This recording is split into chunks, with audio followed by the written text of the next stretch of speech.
Okay, Ganesha ವಿಸರ್ಜನೆ ವೇಳೆ ಕಲ್ಲು ತೂರಾಟ ಆಗಿರುವಂತಹ ಪ್ರಕರಣ ಸಂಬಂಧ ಉದ್ವಿಗ್ನಗೊಂಡಿದೆ ನಾಗಮಂಗಲದ ಪಟ್ಟಣ. ಕೃತ್ಯ ಎಸಗಿರುವ ಕಿಡಿಗೇಡಿಗಳ ವಿರುದ್ಧ ಕ್ರಮವನ್ನು ತೆಗೆದುಕೊಳ್ಳಲಾಗುತ್ತೆ ಅಂತ ಮಂಡ್ಯ ಎಸ್ಪಿ ಮಲ್ಲಿಕಾರ್ಜುನ್ ಬಾಲ್ದಂಡಿ ಅವರು ಮಾಹಿತಿಯನ್ನ ಕೊಟ್ಟಿದ್ದಾರೆ.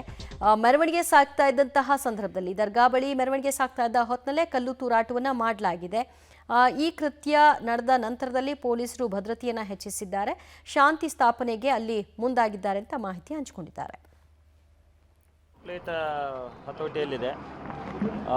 ಏನೋ ಒಂದು ಗಣೇಶ ವಿಸರ್ಜನೆ ಹಾಗೂ ಒಂದು ಪ್ರೊಸೆಷನ್ ಮೆರವಣಿಗೆ ಹೋಗ್ತಾ ಇರುವಾಗ ಮಸೀದಿ ಹತ್ರ ಬಂದಾಗ ಅಲ್ಲಿ ಸಾಕಷ್ಟು ಸಮಯವನ್ನು ಅಲ್ಲೇ ಕಳೆದ್ರು. ಆಮೇಲೆ ಮುಂದೆ ಮೂವ್ ಆಗಲಿಲ್ಲ ಅಂತೇಳಿ ಕೆಲವರು ಅದನ್ನು ಮಾತಿಗೆ ಬೆಳೀತದೆ. ಅದರಿಂದ ಮಾತಿಗೆ ಬೆಳೆದು ಸ್ವಲ್ಪ ದೀರ್ಘಕ್ಕೆ ಹೋದಾಗ ಪೊಲೀಸ್ನವರು ಇಮಿಡಿಯೇಟಾಗಿ ಇಂಟರ್ಫಿಯರ್ ಆಗ್ತಾರೆ. ಹಾಗೆ ಅವರನ್ನು ತಿಳಿಗೊಳಿಸಿ ಇದನ್ನು ಮಾಡೋಕ್ಕೆ ಪ್ರಯತ್ನ ಮಾಡ್ತಾರೆ. ಆದರೂ ಸಹಿತ ಜಾಸ್ತಿ ಸಂಖ್ಯೆಯಲ್ಲಿ ಜನ ಸೇರಿದ್ರಿಂದ ಲಾಠಿ ಚಾರ್ಜ್ ಮಾಡಿ ಅವ್ರನ್ನೆಲ್ಲ ಹೊರಗೆ ಹಾಕಿದ್ದಾರೆ.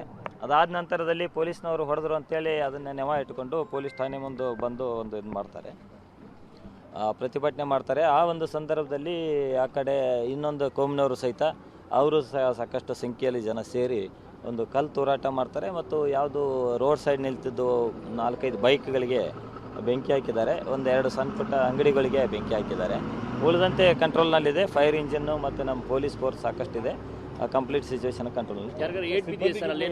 ಇಲ್ಲ, ಯಾರಿಗೆ ಏನು ಏಟಾಗಿದ್ದ ಬಗ್ಗೆ ಸದ್ಯ ಅದು ಮಾಹಿತಿ